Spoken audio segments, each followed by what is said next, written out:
Hey there everyone, AJ back again for the Mighty Gluestick channel. I make videos about Dungeons & Dragons lore full time and have a huge collection of videos for you to binge watch, and I upload 2 new vids per week usually, with a live stream each weekend as well. If you like what I do, please consider becoming a member of the channel by clicking the join button below, or backing me on Subscribestar or Patreon, where you get access to all the scripts I write for these vids if you prefer to read what I'm saying. I also have a Discord server with an active community, and of course, subscribe to the channel. Continuing on with an extended series about the devils of the Nine Hells. You'll have to forgive me as I seem to jump around different topics during the video, but this is not just the ecology of one type of devil I'm talking about. Taken all together, this series of Nine Hells videos will paint a larger and larger image, each one expanding on the topic.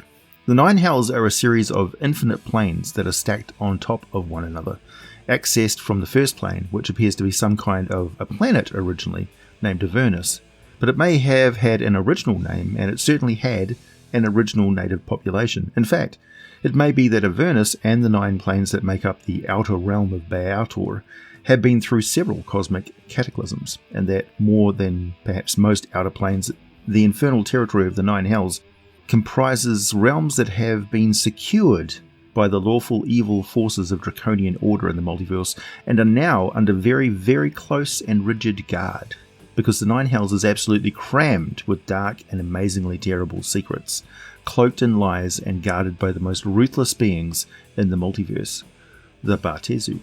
What these terrible secrets are, and we shall perhaps have some glimpses of as we explore these forbidden locations. And remember, very, very few beings who venture into the Nine Hells ever escape, and it's almost impossible to pry into the plane using magical divination, so what goes on Baator stays in Baator. On the topic of guarded secrets, in the top rank of the lesser devils are the Hamatula, also known more descriptively as the Barbed Devils. Now I know that if you look at pages 67 of the 5th edition Monster Manual, the Barbed Devil is ranked at number 5, below the Chain Devil and the Bone Devil. But those 2 types have very specific roles within the Nine Hells, and while technically they outrank the Barbed Devil, true, for the rank and file orderly progress of the bureaucratic dogpile which is the Society of the Devils, the Barbed Devil is the last rank a lesser devil attains before it becomes eligible for promotion to greater devil, which again is most likely going to be a transformation into a horned devil, and from there into a pit fiend. So common is this progression that most of the pit fiends of the Nine Hells were originally promoted up from bearded devil to barbed devil to horned devil and then to pit fiend, while the ice devils often come from the ranks of the bone devils, who are promoted from the spined devils. So while the chart has some accuracy, there's a lot more complexity to the hierarchy than it at first appears. There's a system at play. Also, there are a number of types of lesser and even greater devils that don't even get a mention in the Monster Manual. Plus there is no mention of the native Baatorians and the many fiendish species who also call Baator home. I guess it will be up to me to introduce you to them as we go along. While dealing with being in the Nine Hells, a significant part of the lethality of this place is that it is a series of very hostile environments where everything that survives in each ecosystem is just the worst kind of nasty that species of plant or animal can produce. They have to be, otherwise they would quickly perish. The swamps are teeming with parasites and predators. The barrens are searing deserts and scorched, jagged volcanic zones where the thin crust of obsidian could shatter and result in a plummeting into a bubbling lava. The weather is one brutal atmospheric assault after another, and on top of all that, every hidden crevice that might offer some respite and safety is already claimed by mewling, disgusting mutant lemurs and other horrors who would attempt to shred and bite anything that crawls in there with them. So there are very few places to hide, and everywhere you go, you are watched by the glowing eyes of the devils, who are keeping a close, measured tab on you as you head towards your inevitable doom. Chances are, if you happen to catch sight of one of the thousands of imps and spined devils who perch on sharp spires and ruined cathedral-like structures, they're probably waiting to see just where you go and what kills you first, because they may have some bets riding on it, or be reporting back to your high-ranked devils who do. Encounters with devils in the Nine Hells have 2 major factors which make them very different from encounters with them on the Prime Material plane, and one of the many world settings for Dungeons & Dragons, including your own homebrew worlds. In the Nine Hells, if a devil is killed, they are destroyed, or at best they are forced to use up a carefully prepared and hidden item which they have slowly and painfully invested their power into for eons, just like the evil wizard Voldemort created a series of phylactery-like Horcruxes in order to resurrect a weaker version of himself. A wise devil with many centuries of careful planning and advancement to the verge of greater devil status is likely to have factored in the very real chance that they would face execution from their superiors or from one another of the countless perils of hell itself.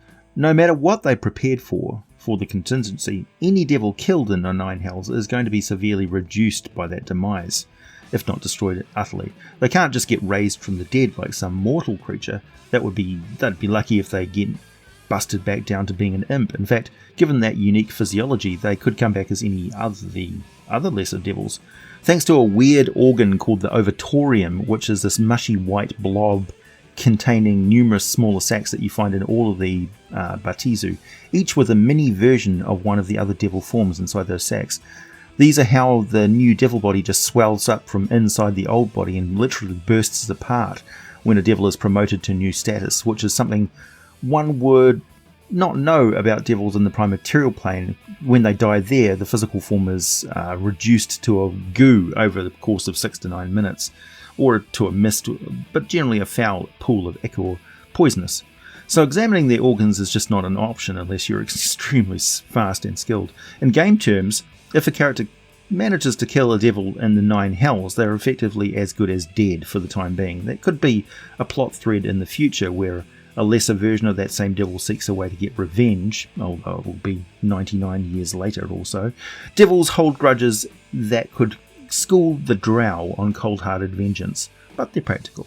The fact that devils generally do not die permanent deaths on the prime material plane is the second huge difference in fighting them. This is essentially like fighting a remotely piloted drone. The devil really has no reason not to fight until it is dead, and that makes them formidable. The rigid authority of one devil over another means that the rank of a barbed devil is very, very important when facing them in combination with any devil of a lower rank. If the barbed devil orders a bearded devil to sacrifice itself in order to kill a mortal target, that bearded devil will not hesitate, as failure to follow that sort of an order from a superior will mean demotion back in the Nine Hells, which is a fate worse than a simple death on the prime material plane any day of the week. This is why one should never underestimate the level of violence a devil can bring to any situation. They became the way they are, combating the chaos and violence incarnated in the countless forms of the demons, after all. Devils may toy with mortals and manipulate them at all times, but when it comes to combat, they don't mess around. Barbed devils are quite monstrous in appearance, standing just over 7 feet tall with lean, almost troll-like proportions and build. They've got a raw, lean, lanky power to them. They have a long, brawny, mobile tail, and their whole body seems to be just sprouting barbs. Their face is dark and twisted with gleaming, fierce eyes. Now, there are a few things that 5th edition doesn't tell you about them, but earlier editions do. So let's take a closer look at the Barbed Devil's secret techniques and get a better insight into devil physiology while we're at it. Hamatula seem fairly straightforward if you just take a glance at their stats. They are certainly far more capable than an average human. They are cunning, cruel, ambitious, wary, extremely greedy, wicked, aggressive and manipulative, and yet they are stalwart and unwavering in their duty, and any assigned task to them by their higher ranks of the greater devils they will stick to absolutely. While they outrank the bearded devils and can generally order around small squads of them when they are, as it were, off duty from the Blood War, the Barbed Devil is not a captain in the Batizu army. They're not included in the rank and file legions of the army per se, as they typically don't use weapons. They prefer to skirmish and chase down enemies, adapting well to the ever-shifting battlefields involving more chaotic opponents such as the demons. From the perspective of a Barbed Devil, combat with mortal creatures is quite predictable. If you, as the Dungeon Master, can see what the player is about to do with their character next, then the Barbed Devil can see it as well. They're smart enough to realise that. It just comes down to sheer experience more so than their intelligence or wisdom scores.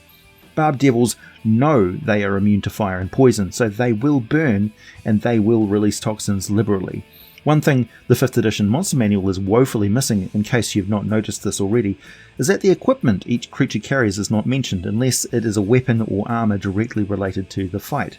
So my question is, If you were a Barbed Devil who had even a moment to prepare yourself for a fight with any creature that is not also totally immune to all toxins, why would you not equip yourself up to the eyeballs in every kind of poison you could lay your talons on?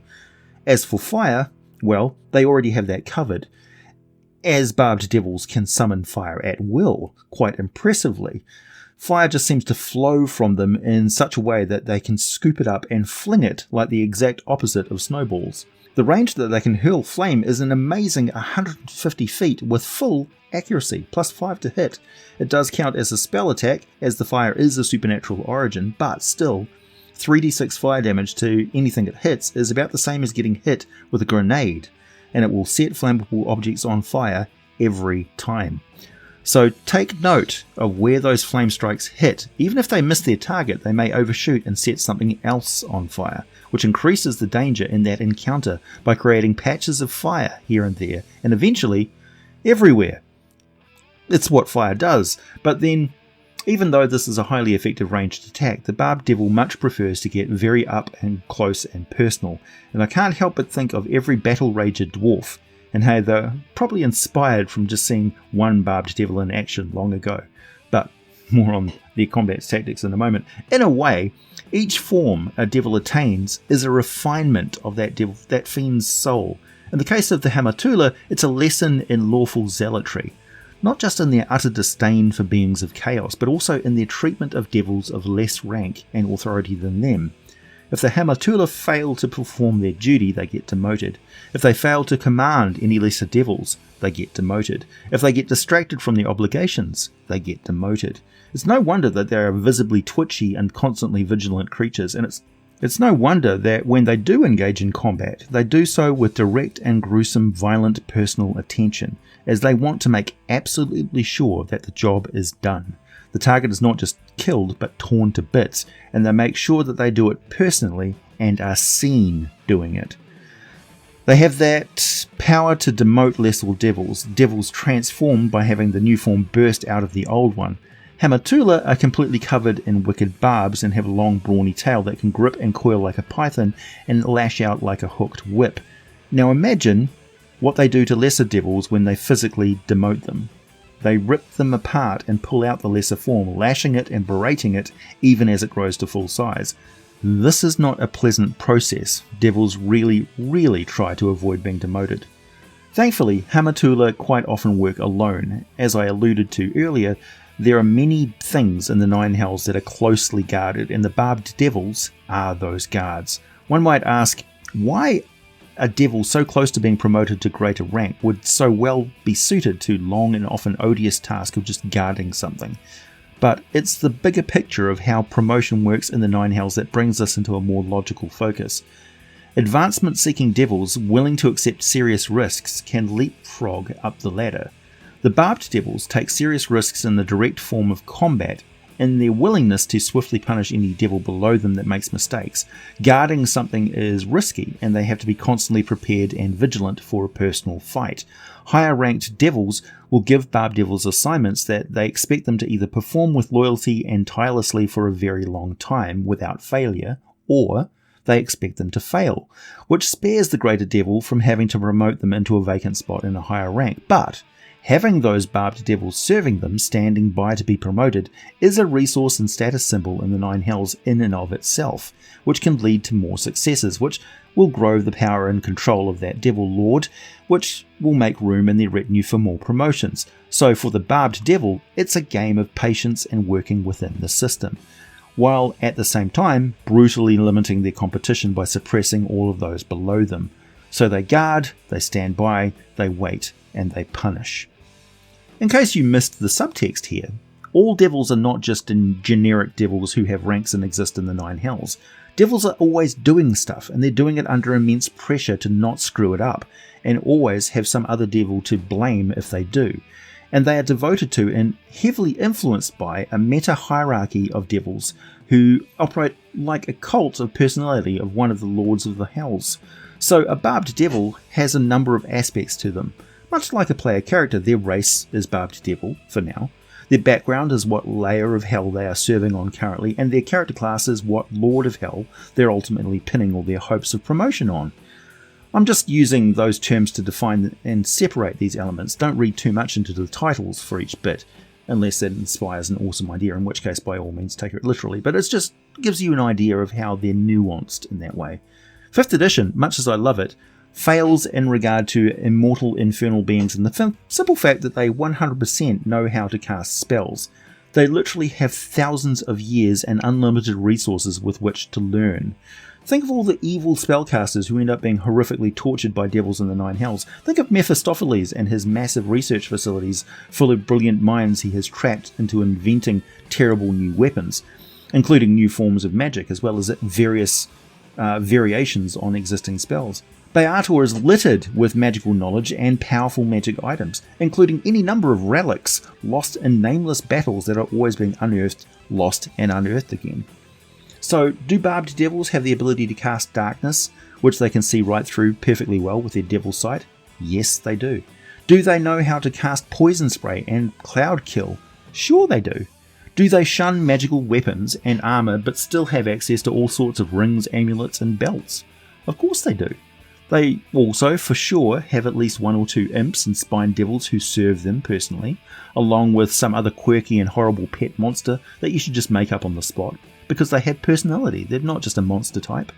Devils are not just summoned to 3 or 4 different prime-material worlds, they have visited thousands of them. Some have been left as little more than burned out cinders with piled up ruined war machines, piles of bones, ruins and monstrous creatures bred for nothing but war, left behind in the war-torn wastes.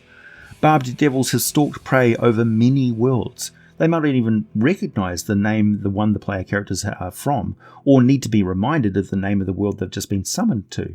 Being summoned is quite an inconvenience to most fiends, but they have a great opportunity to offer deals, secure mortal interests, and hopefully twist some of them to the fate where they join the devils in the Nine Hells. For that, they are forgiven being away from the guard post for any time being.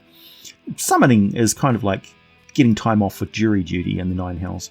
They may have been in that particular world quite a few times.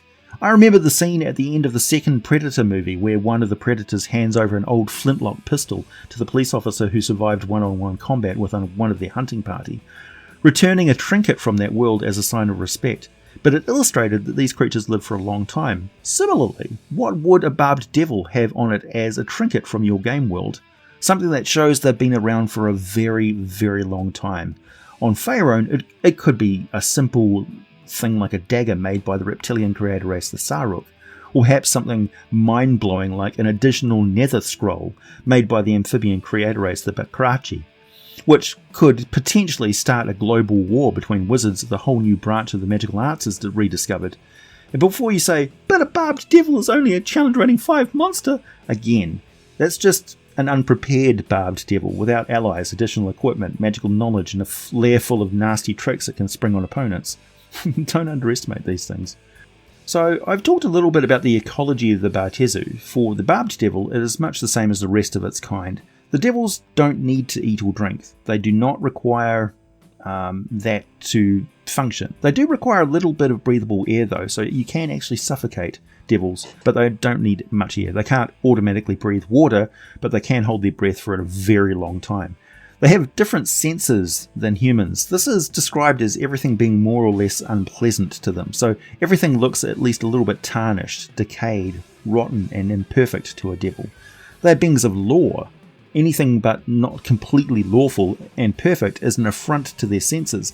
They sense everything in a destructive, depressing light. Every fruit is decaying the moment it stops growing. They can distinguish the smell differences between a cesspit and a good perfume, but devils register these differences not as being one being pleasant and the other being awful, but as one being less unpleasant than the other. When a devil eats or drinks something, they do it as a hobby. They may also eat the flesh of the enemies they've beaten as a show of dominance, so they don't do it out of any sense of hunger. They don't have those cravings. They are doing it deliberately. If a devil eats or drinks in front of a mortal, they are doing so for some reason that the mortal had best pay very close attention to. For the questions I get asked all the time, devils are dead souls that have incarnated once more in a semblance of life on the outer plane of the afterlife. They are not born. They don't need to reproduce to exist. New devils are being made from the souls that spawn as larvae, nukribos, and lemures all the time. The population grows as living beings in the prime material and inner planes die and go on to the afterlife. The vast majority of devils have no capacity or any desire to reproduce, either with each other or with other forms of life, such as with mortal creatures. There are exceptions, of course. Erinyes are the descendants of fallen angels who have become corrupted and plummeted into baator. Some of them fell with Asmodeus, others were corrupted in later eons. A few of these former angels still survive today as advanced pleasure devils named Braxinas. While all devils can mate with and impregnate mortals, this is a supernatural effect. It's not a biological one. They are not passing on DNA, they are effectively permanently polymorphing an egg and investing their infernal power into it. So it's a conscious choice. Only Erinyes, pleasure devils, and unique female devils are capable of becoming pregnant. Whether they possess this ability in the upper planes or gained it during the descent remains an unanswered question, because they retain this capacity only in those specific forms. They often resist promotion to other forms, and I'm quoting directly from the 3.5 edition Fiendus Codex 2 Tyrants of the Nine Hells here, so this is canon lore. I'm not just making this up. These female devils standoffishly view themselves as superior to those formed from the souls of the damned. The animosity they feel towards full-blown Bartizu is reciprocal. They hate each other. Despite the orders of their superiors, this animosity occasionally breaks out into outright violence. At the same time, though, other devils envy, lust after, and idolize the Erinyes and their ilk. Erinyes have a kind of a carte blanche to wander around the Nine Hells. They are... I think of them as the infernal Mandalorians. There are cases of Erinyes being demoted to the form of a succubus, one fairly recently in 1478 DR, so for those who argue that succubi are demons or devils, they are neither. Not all infernal beings conform to one or the other. There are many factions, many layers, many twisted histories. The infernal realms have been embroiled in politics, conflict, magic, mutation, and weirdness for longer than the history of any mortal race. Don't look to me to give you easy, definitive answers. The more you know about this stuff, the less clear it becomes. Back to Barbed Devils. The Hamatula have a few abilities they neglected to include in 5th edition, and for the life of me, I don't know why. The claws on a Barbed Devil's long-fingered hands are capable of inflicting supernatural fear on enemies they have gouged by those greenish-black talons for the first time in combat. This is their primary form of ambush attack, and they know spells such as Command or Hold Person, which they may employ to put adventurers at further disadvantage. They can also do more than just fire those summoned balls of fire and hurl it around. They can create walls of fire. They can cause flammable objects to burst into flame nearby and intensify any natural fire around them. They also are capable of reaching between the dimensions with their will and gating in other devils. The Barbed Devils are known to be able to summon the draconic Abashai, as well as the Bearded Devils, known as the Barbazu. In the current edition, this is limited in effect and only lasts a short time before the summoned allies must return, and those allies can't use their own ability to gate in other devils either. They don't explain why, it's just the rule. Be careful. A bit careful about changing this much, otherwise your players will be facing a near endless fight with a horde of summoned devils. At the very least, restrict unlimited gating ability to a percentage dice roll with a chance any summoning attempt will be a failure, causing the devil to waste the turn in their attempt. Consider that the Barbed Devils are perfectly at home in locations where you can find salamanders and fire newts. They may have corrupted fire elementals working for them. They may keep a creepy little magman pyromaniac on a chain leash. They are also much less likely to be seriously hurt by extremely venomous creatures. They are not immune to bites, spines, and stingers from such creatures. They take half any physical damage that is not magical or coated in silver, so they can keep some seriously dangerous creatures as pets, which they unleash at the right time during combat. Not at the start, but sometime during the middle. All devils tend to be manipulative and deceptive. A Barbed Devil, given even a moment's chance, will prepare as many little pitfalls, snares, falling blades, magical wards, and hexes as it can, getting into the optimal position to make use of all of its resources, including a damaging defensive retreat path if it seems like the Barbed Devil is stalling, and trying to avoid deadly conflict, it's because it has an alternative agenda, such as capturing more evil souls for the Nine Hells, or working to keep characters away from something that they're not supposed to find. I'll be continuing on with devils for the next few weeks, along with other video topics, but I have a lot more information about their infernal realm, what they're up to, more insights into their evil civilization, and more tips and tricks, drawing on all the lore from across the game's history to enhance and provide as many options and as much inspiration as I can. If you're interested in any of the ideas on possible locations a Barbed Devil could be found guarding across the multiverse, keep an eye out for some additional content which I'll be presenting as a podcast for my Subscribestar and Patreon backers. As per usual, I'll make these extras available to everyone else for free eventually. Please hit the like button if you made it this far, subscribe if you like what I do. Check out my Subscribestar or Patreon links for all the full scripts for these videos, buy some Teespring merchandise, wear your geek with pride. And as always, thanks for listening, and I'll be back with more for you very soon.